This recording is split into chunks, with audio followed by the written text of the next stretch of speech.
Príjemné dobré ráno z Hlohovca, kde momentálne prebiehajú stredoveké dni a naozaj ja mám pocit, že som sa ocitla v minulosti. Chlapci, ako to vyzeralo v stredoveku? Tak celkovo veľmi podobne nám, avšak jednoznačne bolo to také naturálnejšie. Myslíš, že by si prežil v stredoveku? Já si myslím, že určitě miluju koně, dobré jídlo a s mečem taky umím pěkně narábat. Keď miluješ tie kone, mňa dosť oslintali. A takto by sa napríklad utierali ruky v stredoveku. A takto by se například škrtilo ve středověku. Náš hotel sa nachádza v podstate na okraji mesta. V 2008 prešiel rekonštrukciou, zrekonštruovaných je momentálne 10 izieb. Tohle by teda měl být trošku větší pokoj než ostatní. Já se podívám tady na sociální zařízení. Vidím dvoulůžko, LCD televizi. Matrace teda podle mě by si zasloužila být trošku hrubší. Kde sú hostia? Sú odubytovaní a tí, ktorí sú ubytovaní, sú v práci. Upratujete izbu a vy tu máte normálne, že diskotéku. To je perfektne. Aby mi nebolo smutno. Keď sem chodia takí podnikatelia všelijakí zo sveta, vás niektorí balil niekedy? Nie. Mohol by taký príbeh Popolušky. Áno, hej, som sa stala.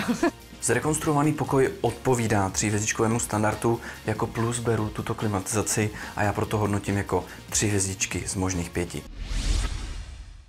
V hotelu jsem nenašel zatím žádného hosta, no jsem zvědavý, jestli bude někdo v kuchyni. Vy jste pan šéf kuchař, musíte být, Aleš, těší mě. Máme slepičí vývar.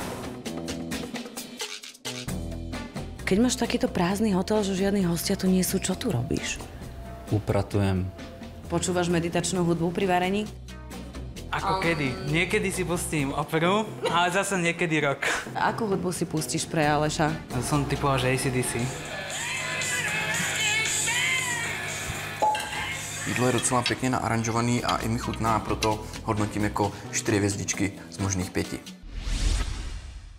Součástí hotelu je i toto mini wellness, kde se nachází jedna sauna, tento zhruba 8metrový bazén. Můžu zhodnotit wellness jako 3 hvězdičky z možných 5. Já jsem se snažil zjistit, co se dá dělat v Hlohovci.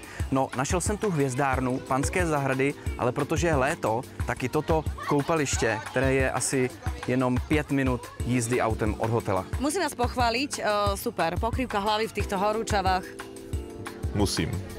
Ale inak aj vám to sekne, dávate pozor, čo je na slnko, hej? Ďakujem. Dobrú farbu máte. Áno, ešte slabá. Priznajte sa, že vy chodíte do solárka.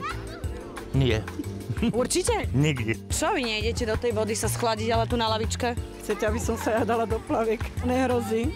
Dôležité, aké má človek srdce, nie ako vyzerá. Lokalitu hodnotím jako 2 hvězdičky z možných 5. Aké bude teda celkové hodnotenie? Kika, musím říct, že i když toto není úplně typická dovolenková destinace, tak hotel i přesto prošel. A ja dúfam, že vy si leto užívate aspoň tak, ako tieto deťurence. A decká, čo sme sa naučili? Dobré ráno! Krásne leto, dobré ráno, Teleráno!